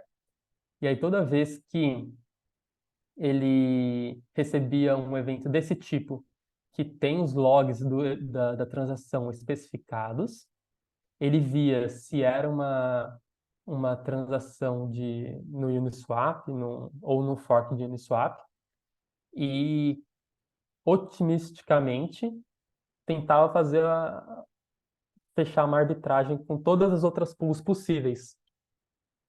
E se desse errado, o MV Boost não é, não inclui a transação no bloco, então não tem prejuízo para o meu bot, mas se der certo, dá lucro. Então, foi basicamente isso que eu fiz. Então, só um overview aqui da anatomia de um bot de backrun, né? Ele tem uma parte que é um listener do evento alvo, que no nosso caso aí foi os eventos do MV Share. Ele tem um smart contract que você tem que deployar com a lógica customizada que vai executar as operações que você quer. Então, no caso da arbitragem, ele vai fazer pelo menos dois swaps, né? Um numa pool e outro na outra, um comprando, outro vendendo. É, E aí depois, voltando aqui para o seu script, né? Você vai ter que construir o bundle com a transação alvo em cima e o seu backrun embaixo. e enviar o bundle para o Block Builder. Essas são as três partes que são obrigatórias, né? Nossa Senhora Aparecida. Aqui é 3 e aqui é 4. E essa quarta parte aqui de alerta e monitoramento é meio que opcional, mas você quer saber, né? Quando você conseguiu emplacar uma transação ou não. Ou se você achava que ia emplacar uma transação e não emplacou, você quer saber tipo, quem que fez e por quê, para você tentar olhar lá na transação da pessoa e fazer uma engenharia reversa e entender por que que ela ganhou de você. Então, na hora de construir a transação que você vai incluir no seu backrun, você tem que, normalmente, né, você simula a transação pública e identifica todas as pools que ela toca e o estado final de cada uma delas. E aí você vai testando uma por uma para ver se tem alguma oportunidade de você comprar barato em uma e vender caro em outro lugar. E se tiver, você tem que calcular a quantidade de token que maximiza o lucro e usar esse valor para, de fato, enviar uma transação executando exatamente isso. Então, vamos ver isso na prática, né? Então, já que eu mostrei aqui Deixa eu fechar tudo aqui para ficar legal a nossa exploração do código. É,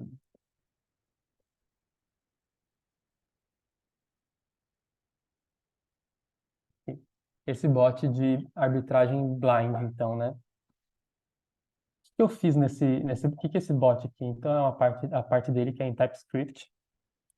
E o que ele faz, basicamente, é ficar esperando um evento do MV Share, um desses aqui. Quando esse evento chega, eu vejo se é um desses hints, né, um desses eventos que tem os logs ou não.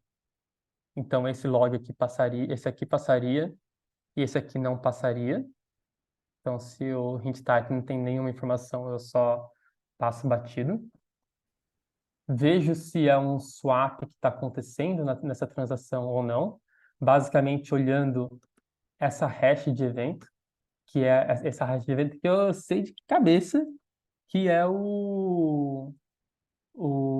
a hash do swap no Uniswap V3, porque é D78. Já olhei muito isso.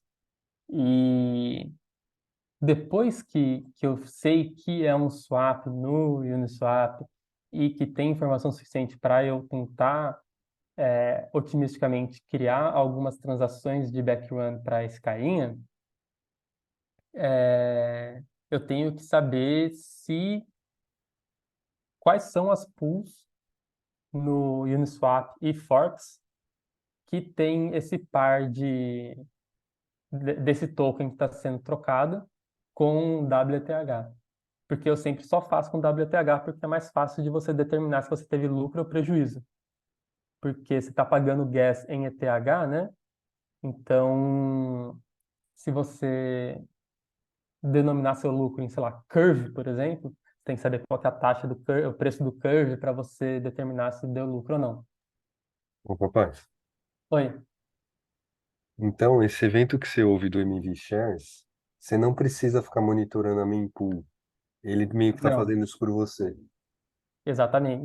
Exatamente. Ele tá monitorando a mempool privada do Flashbots. Entendi. Então, quem está usando como RPC o Flashbots e está enviando e está pendente, essa mempool secundária aí, esse evento triga toda vez que chega alguma coisa lá. Isso. Só que se você não deu opt-in por publicar mais informações, a única coisa que a pessoa recebe é isso aqui, que não dá para fazer nada. Ah, boa. Por isso que você coloca o if se tem evento, Exatamente. continua, se não, ignora. Aí meio que você não dá pra Exatamente. fazer nada, beleza. É. E aí, basicamente aqui, eu busco todas as pools do Uniswap que tem esse par de tokens também. E,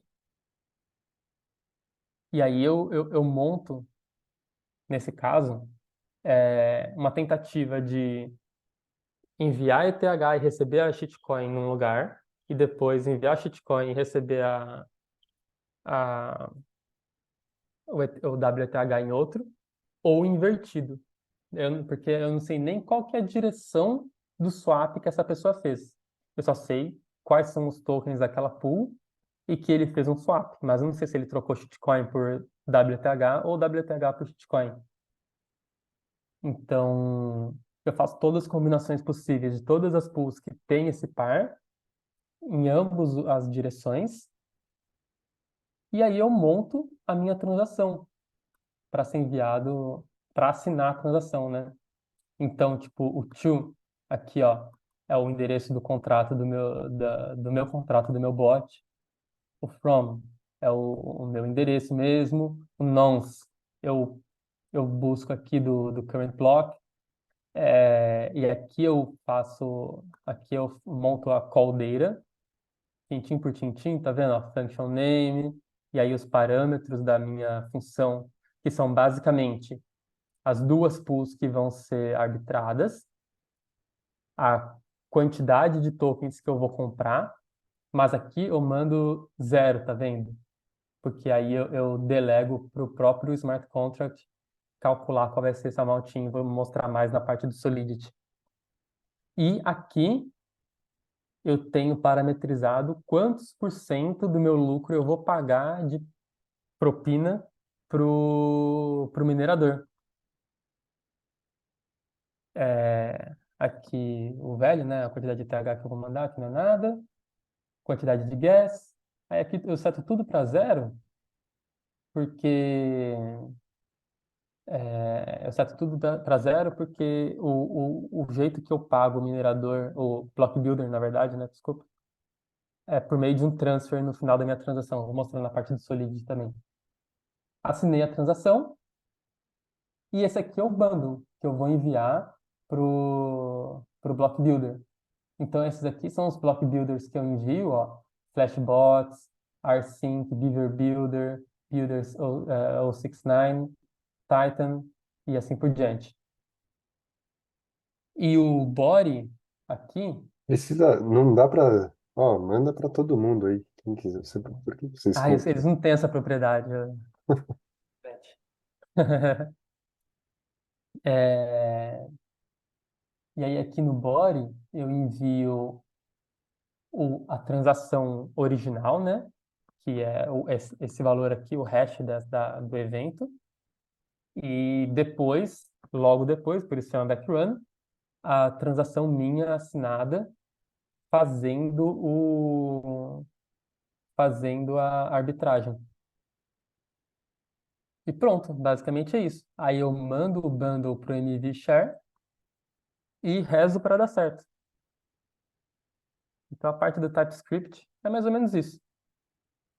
Ah, tem uma parte que eu não mostrei, que tipo, inclusive é o que me fez desistir de codar tudo do zero junto com vocês, que é que você tem que ter a lista das pools do Uniswap, né?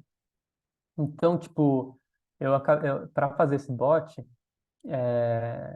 tomara que não crash aqui, hein?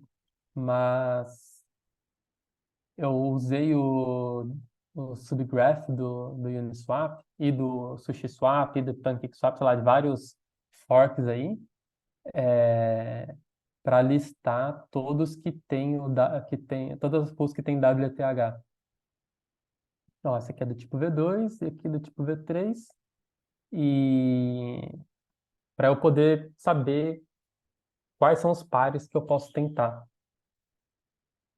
É, Então, essa parte do TypeScript. E acho que a parte mais interessante mesmo é do Solidity. Então, a minha.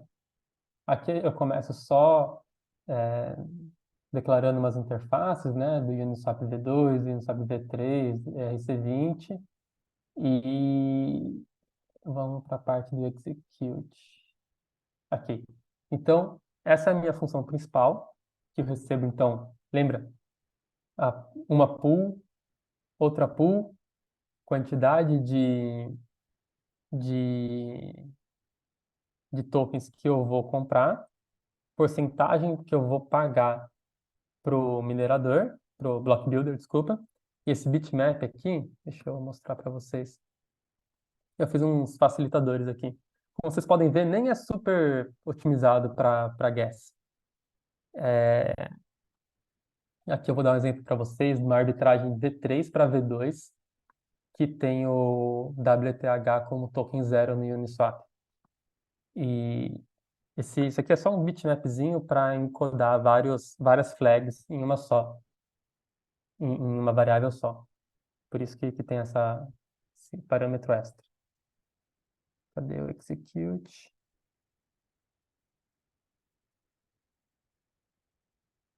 Aqui. Boa. Então, eu começo buscando quais são os valores, quanto que está o preço em cada uma das pools que eu vou fazer a arbitragem. E aqui, como eu estou mandando zero, eu tenho essa função de get optimal amount in.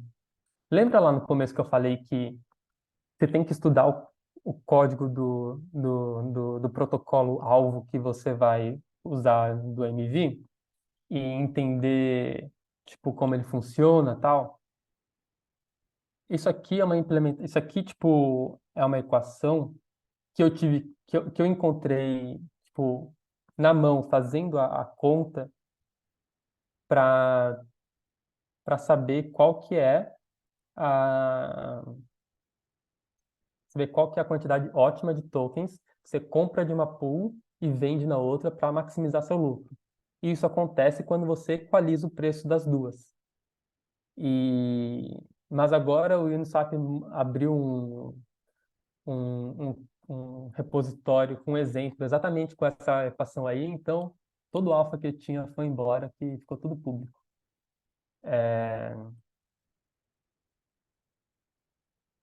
Então foi um trabalho à toa. Então, depois que você decide qual é a quantidade ótima de tokens que você vai comprar, nesse caso aqui, ó, V3 para V2. E esses outros ifs aqui é basicamente tipo implementações diferentes do Uniswap, né? De V2 para V2, né? Comprar numa pool de V2 e vender em outra pool de V2, ou comprar numa pool de V2 e vender numa pool de V3, ou colocar o WTH no primeiro token ou no segundo token. Só detalhezinhos de implementação, mas a lógica é tudo a mesma. É, nesse caso que eu quero mostrar para vocês, você está comprando um shitcoin aí na V3 e vendendo ele na V2 para acabar com mais WTH do que você começou.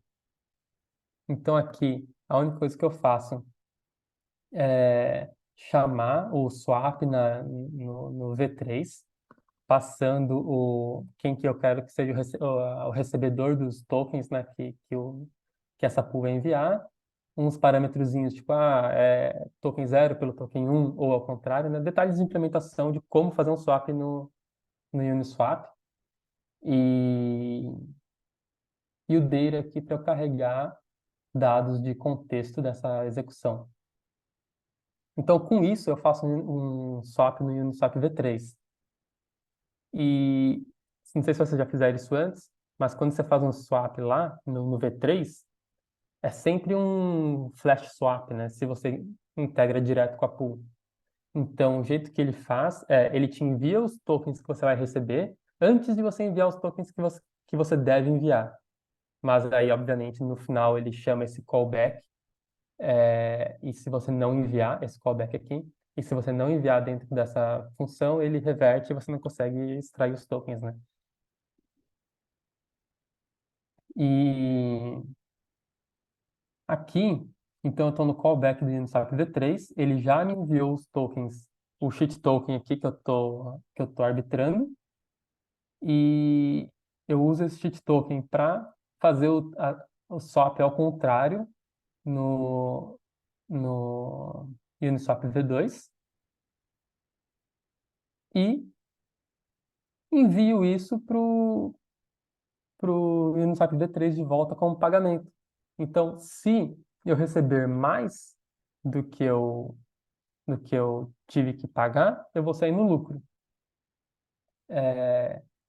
E depois que essa operação toda acontece, depois que eu chamo swap, rolo callback, eu estou aqui ainda, né? E a última parte do meu código é checar se eu fiz uma operação deu lucro.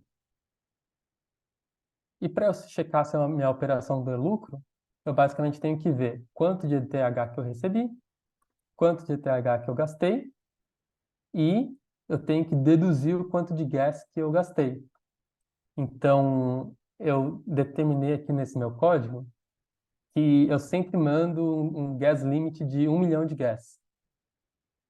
Aqui, e quando eu chamo no meu código do TypeScript, aqui, ó, gas limit, eu sempre mando com 1 milhão. Foi o jeito mais preciso que eu encontrei de calcular o quanto de gas eu estou gastando. Aí eu uso esse opcode aqui de gas left para saber exatamente quanto de gas eu gastei, multiplico pelo gas price. E mesmo assim não é super preciso, porque no final de cada transação tem aquele tal do refund da, do gas que você usa, né? Dependendo se você seta um storage para zero ou não, e outras operações desse tipo, né? Calculo quanto de. Aí desse jeito calculei quanto de lucro a minha roll, né? A minha transação teve. Aí aqui eu uso a porcentagem que eu usei de parâmetro lá no começo para decidir quanto que eu vou pagar para Coinbase. Aqui, de novo, aqui, ou melhor, aqui, se o meu lucro for negativo, já que eu usei o int, ele vai reverter, eu não preciso nem fazer um if profit menor do que zero, revert, né? Porque aqui ele vai dar um underflow e já vai reverter minha transação sozinho.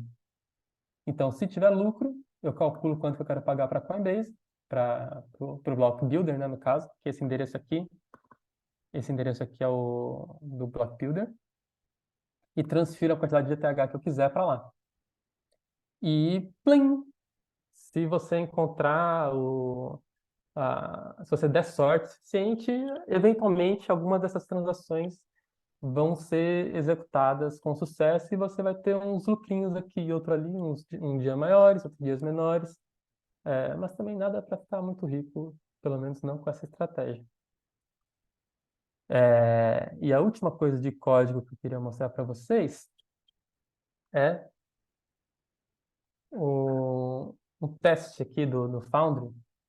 Eu fiz com teste, tudo bonitinho, para garantir, né, que é mó caro o deploy, então tem que garantir que vai tudo bonitinho e você não ter mais prejuízo deployando contratos do que todos os lucros das suas arbitragens. Ó, se liga, eu estou fazendo um fork, estou fazendo um fork a partir dessa transação, um fork de produção que começa exatamente, acho que depois dessa transação, não tenho certeza, vamos ver, ó, no Etherscan, eu busquei um cara que já estava fazendo uma estratégia parecida e, e implementei uma estratégia, eu copiei a estratégia dele, né? E aí eu basicamente fui aquele cara que copiou a estratégia do outro, aumentou um pouco a porcentagem e ficou lucrando um tempo enquanto ele não aumentava dele, até que eventualmente os dois convergiram para 100% e eventualmente eu desliguei meu bot, nunca mais usei de novo. É, Então, nessa transação aqui, é a transação da arbitragem já? É a transação da arbitragem já. Então, não. Vai ter que ser a transação anterior a ela. Position block 83.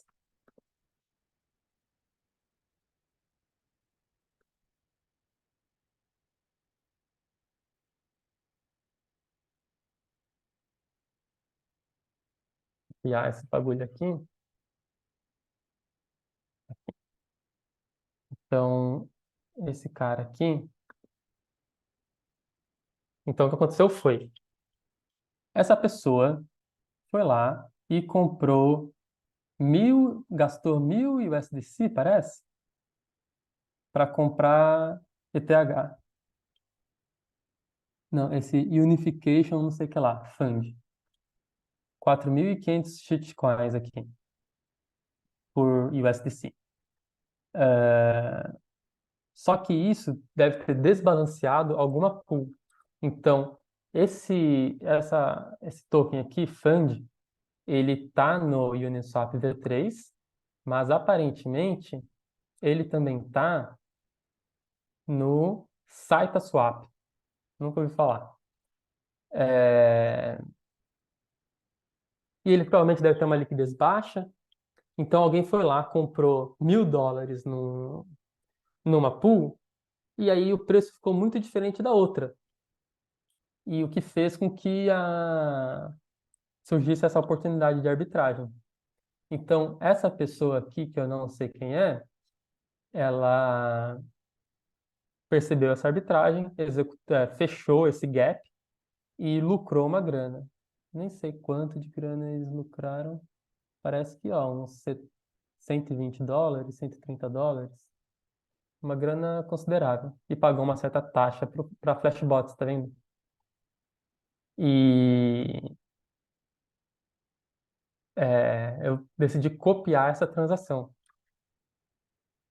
Então eu fiz um fork aqui de produção exatamente nesse lugar, entre a transação do cara que criou a oportunidade, mas antes da arbitragem desse competidor ser incluída, e enviei a minha transação lá. Então eu começo só fazendo funding da minha wallet, deployando o meu contrato, setando qual vai ser a pool que eu vou comprar, qual vai ser a pool que eu vou vender. Setei o gas price para 1 aqui, não sei por que tão baixo, e enviei a transação para o meu contrato de teste aqui, né?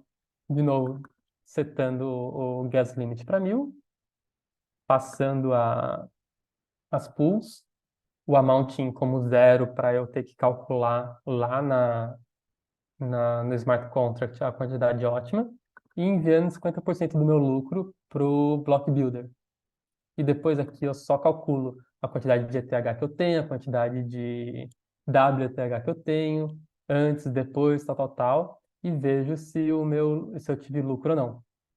Então, essa inclusive foi a minha primeira oportunidade para usar Foundry. Foi bem legal porque pude aprender MV e Foundry junto. Então, super recomendo vocês fazerem esses experimentos.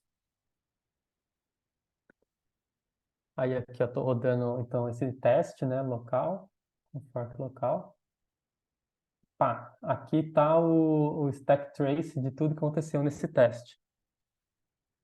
Deploy, dando funding na minha wallet, tal, tal, tal. E a execução começa aqui. A execução dessa minha arbitragem ia ter gastado 144 mil gas. A desse cara aqui gastou 173 mil.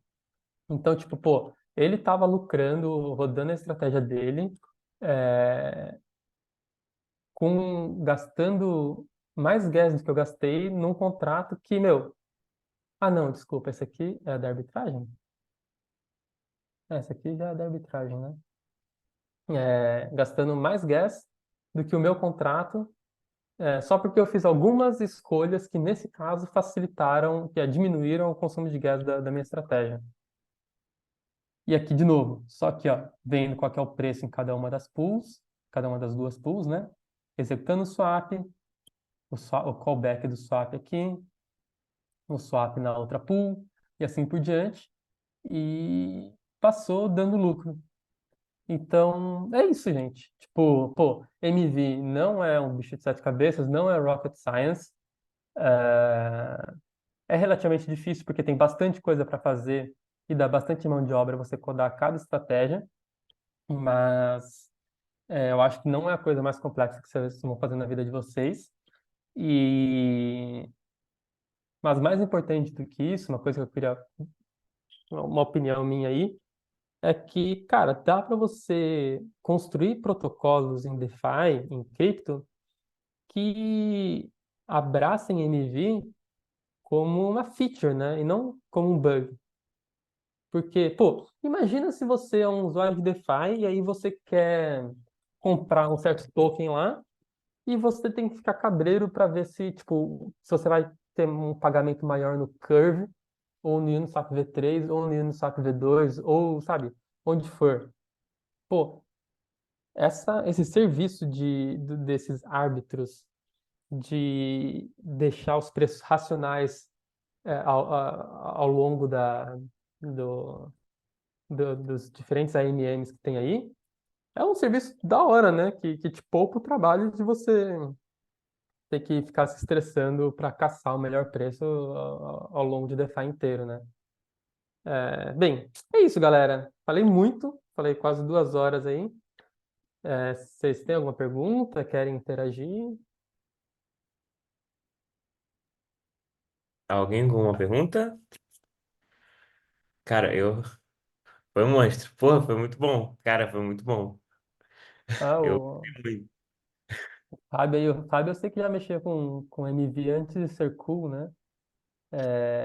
Quando você mexia, Fábio, era diferente? Se você puder falar, né? Não queria te pressionar nada, mas você mexeu com MV antes do merge, é isso?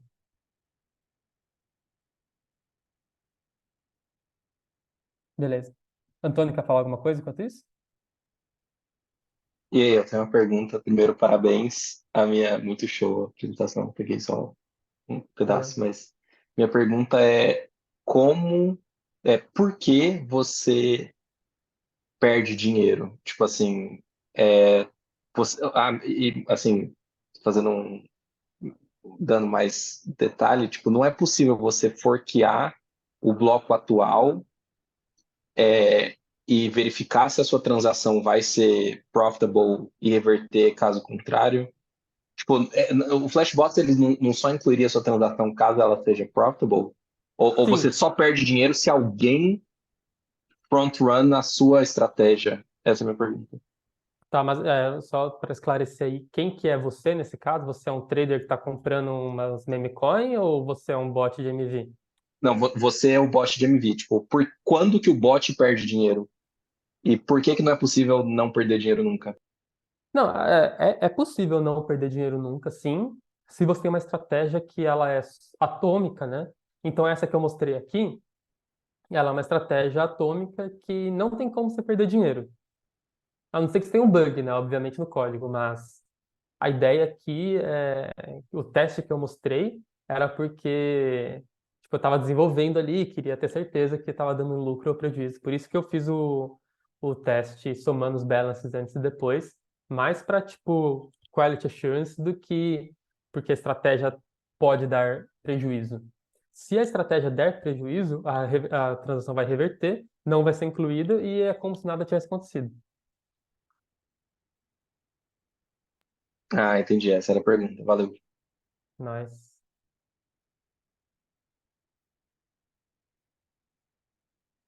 é o. Eu também não sei levantar a mão. Pode É falar, ô, dentro Fábio. de reactions. Opa, Ah, vocês estão me ouvindo, não? sim. Sim, perfeito. Aê, opa. Desculpa aí, galera. Eu não sei levantar a mão aqui, não. Tava procurando no Stack Overflow aí. Boomer. Então, cara, tá cada vez pior isso aqui. Então, velho, eu mexi há muito tempo atrás, várias coisas que você falou aí são novas. Não tinha Mev Boost, nada. Você tinha que ir na unha, olhar o mempool. E aí, no começo, tinha uma API, até você tinha que pedir uma chave para eles. E aí você submetia o bundle. Mas o que me desanimou, na verdade, foi o que você falou, até bastante disso. Foi legal que você falou num slide depois da sua experiência. É que, cara, eu acho que a teoria dos jogos lá falha um pouco. O searcher devia ser o herói de Mav, né? Porque o searcher é o cara que identifica as oportunidades e tudo, e que faz a coisa acontecer. Só que o jogo para os searchers é ruim, né, cara? Porque é isso, se você vai, gasta um tempo, implementa uma estratégia foda lá. E aí você começa a executar ela, os outros vão ver. Os outros não gastaram o tempo, o esforço que você gastou para implementar aquilo. E aí começa o leilão, né? Começa o leilão de quem bida mais Na época era o minerador, né? Hoje é pro proposer, e aí o lucro vai para zero, né? O lucro para o searcher começa a ficar muito pequenininho, assim. E aí, na época, o que começou a acontecer é que assim os indivíduos começaram a perder força e os times que tinham mais infra, sabe? Mais tempo, os caras trabalhando full time e tudo, começaram a levar mais parte do lucro, assim. E aí a galera que ficou na época ficou numas oportunidades mais de nicho, assim, né? Tinha uns caras, por exemplo, tem bem menos competição se você for fazer arbitragem entre sex e dex. Porque aí, para Sim. fazer isso, você tem que ter fundos numa sex, né? Então você tem que Você estar tem que já ter fundo numa posicionado SEX lá. e você também se assume um risco, né? Mesmo que é um risco pequeno, mas você não consegue fazer uma arbitragem atômica de, na mesma Uhum. transação, comprar um e vender outro. Você tem que, tipo, fazer disparos separados e rezar. Sim. Então, e aí, tipo, um amigo meu até fez isso por bastante tempo. Depois ele rodou, coitado, porque ele fazia isso na FTX lá no. Ih, Mas o... Aí é isso, eu achei que o jogo não compensava, sabe, para ficar olhando e ficar, tipo, indo atrás dessas oportunidades assim. E na época também tinha um problema, esses times aí, eles tinham muito recurso, né? Então os caras subiam, por exemplo, e muito tempo também, né? Time, full time. Então eles subiam um nó em cada continente, tipo nas AWS aí, para ter um mempool diferente, sabe? Um mempool localizado e ter um acesso mais amplo. E antes, às vezes, de uma transação, né? Eles juntavam todos esses mempools e tinham acesso a mais informação. E aí eu achei que isso foi matando o jogo, sabe? E foi. é. Mas eu não sei, cara. Sua experiência mostrou bem isso. Você falou, cara, eu entrei, comecei a bidar com o cara, de repente o lucro foi para zero, aí eu desliguei o bot. Era o que acontecia com todo mundo na época, assim. Principalmente com Uhum. essas, né? Que a gente falou, que você não precisa de fundo, você usa um flash loan, sei lá. Exatamente. E. No final das contas, acaba sendo um trade-off entre quanto de risco você quer ter e quanto de volume você quer ter, né? Uhum. Então, Eu não tipo, sei, eu acho que eles tinham que mexer, cara, nisso, sabia? Tentar. Eu não sei, é que não dá, né? Tudo que cai no chain é público, isso não tem jeito. As pessoas vão ver a estratégia sendo executada. Mas, sei lá, tentar mexer na teoria dos jogos aí, de alguma forma criativa, para então, valorizar eu o gosto, searcher que identifica, sabe? O searcher que é searcher mesmo, que acha, assim, as oportunidades, né? mas assim, isso é uma opinião controversa, né? Porque, tipo, tem muita gente que vê com maus olhos o Searcher, porque ele é o cara que tá lucrando lá com MV e só, tipo, é um jogo de soma zero. É, E há quem diga, inclusive, tipo, eu não concordo 100% com esse argumento, né? Mas já vi pessoas comparando MV a, tipo, você roubar outra pessoa. E aí a narrativa é mais ou menos assim. Pô, imagina que você vive numa cidade em que tem vários pickpockets vários trombadinhas que estão roubando o dinheiro das pessoas na rua. Já que a gente não consegue resolver esse problema de violência urbana, a gente, é, já que a gente não consegue devolver essa grana para quem foi roubado, a gente vai pegar essa grana e, tipo, construir um parque na cidade. Tipo, hã? Não, você tem que pegar a grana e devolver para quem foi a vítima. E aí que entra a mentalidade do MV Share de que o lucro do MV tem que voltar majoritariamente para o usuário. E no MV Share, inclusive eu nem mostrei um negócio aqui que é mó da hora, que é, tipo, eu acho que tá aberto aqui ainda. É um exemplo bom de MV, eu acho que é o segurança da balada, cara. Porque ele tá lá e ele controla, né, quem entra e quem sai. Então você chega lá, você dá uma propina, você passa na frente da geral. Exatamente, mas nesse caso é o minerador, né? Não é o searcher que tá sendo o bouncer, né? É verdade, é verdade. Olha só, nesse bloco aqui, essa primeira transação é do cara que comprou o meme coin lá, que desbalanceou a pool. Aí essa segunda transação, ela é a transação do searcher que encontrou a oportunidade e rebalanceou as pools. Só que ele pagou uma certa parte do seu lucro para o minerador. E olha a transação, essa terceira transação aqui. É uma transação do Block Builder da Flashbots, enviando para quem? Para esse cara que criou a oportunidade para começar. Então, olha só que da hora. No MV Share isso acontece. O, o cara, o Searcher pagou 00021 para o Block Builder e o Block Builder pagou 00020 para o cara que originou o MV. Então, ó, o cashback aqui foi, tipo, gigante, né? 90 e poucos por cento. Uhum. É, isso eu também não conhecia, cara. Muito legal. É, tá começando ainda. Dá para crescer bastante.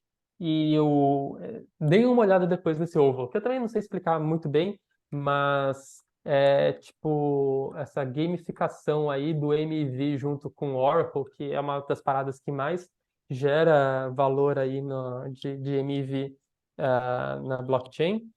É, acaba melhorando, né, o nível de serviço para os usuários que vão ter um preço mais atualizado do token na on-chain, né?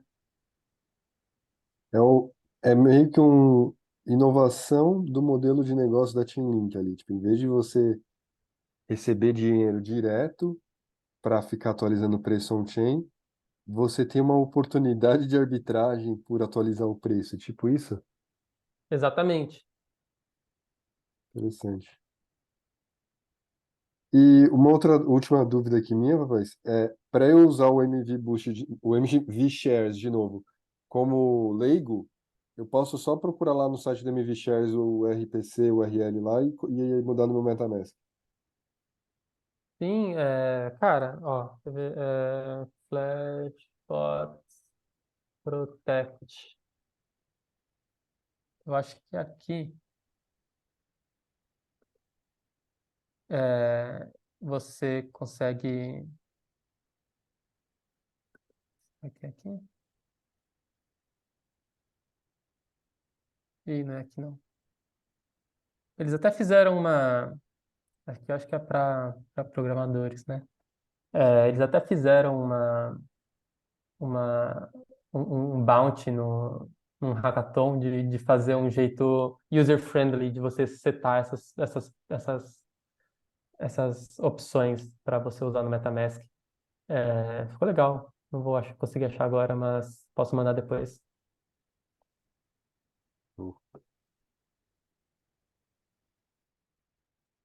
Bem, gente, se ninguém tem mais nenhuma pergunta, queria agradecer o tempo de vocês. Obrigado por estarem aí. Fico à disposição e parabéns aí pelo evento, Thiaguinho, Rob e pessoal da RC55, que tem sido muito da hora e fiquei bem honrado de ser uma pessoa que poder contribuir aí também. E isso, a gente que agradece ter você aqui. E, cara, uma última pergunta. Seu Twitter, como a gente te acha, assim, pra caso queira falar com você? Léo Papais. Aí, ó. Ah lá. Deu pra ler? Nem Tava sei se deu. esperando por isso. Muito bom, cara. Pô, Deixa eu jogar aqui.